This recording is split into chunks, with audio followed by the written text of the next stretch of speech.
The carnage that Oliver Wendell Holmes had witnessed was only a small window on the enormity of the Civil War. When it was over, 600,000 men had perished.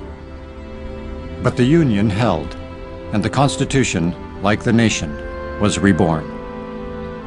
The 13th, 14th, and 15th Amendments together, but above all the 14th Amendment, is the fruit of the Civil War. It is what all those brave men fought for and died for.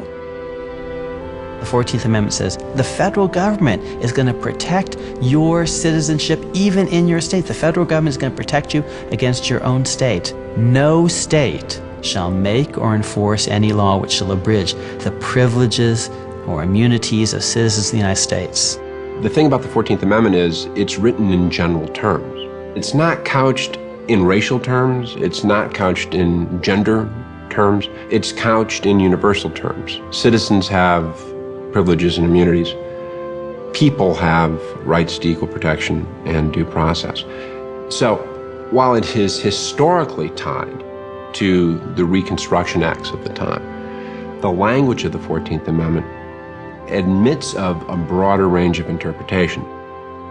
If the intended beneficiaries of the amendment were open-ended, the benefits themselves were maddeningly vague. What are the privileges or immunities of citizenship?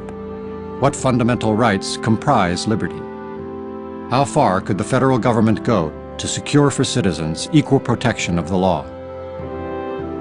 For the next 70 years, as a rollicking new nation rose from the ash of war, it would fall to the Supreme Court to attach specific meaning and substance to those arguable 14th Amendment phrases.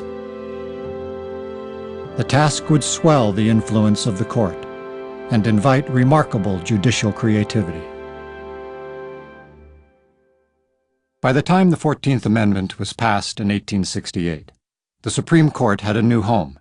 It still didn't have its own building, but met in the old Senate chamber in the Capitol, where it conducted its business in the shadow of the forceful new post-war Congress.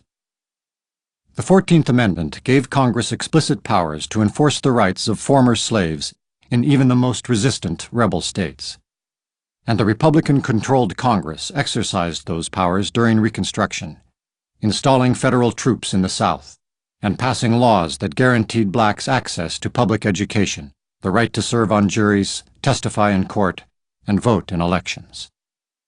People began to sort of go about trying to make themselves into citizens with the backing of the federal government, they thought. People were flooding to get married, to try to do all of the things that were denied to them during slavery. People bought property thinking that their property would be protected, tried to start businesses, tried to get education. This is a new covenant. Voter rolls filled with former slaves.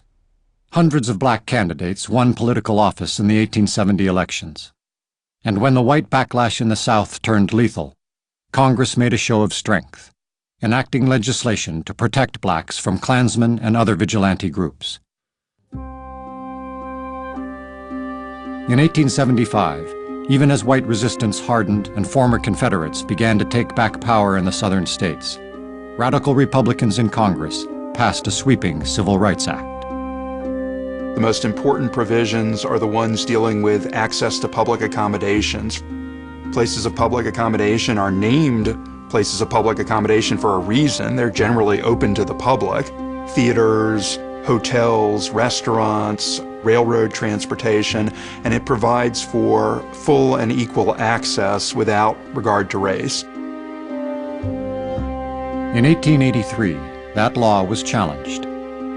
The case, besides rewriting the nation's long-running racial drama, would produce the Supreme Court's first great dissent, and its first great dissenter.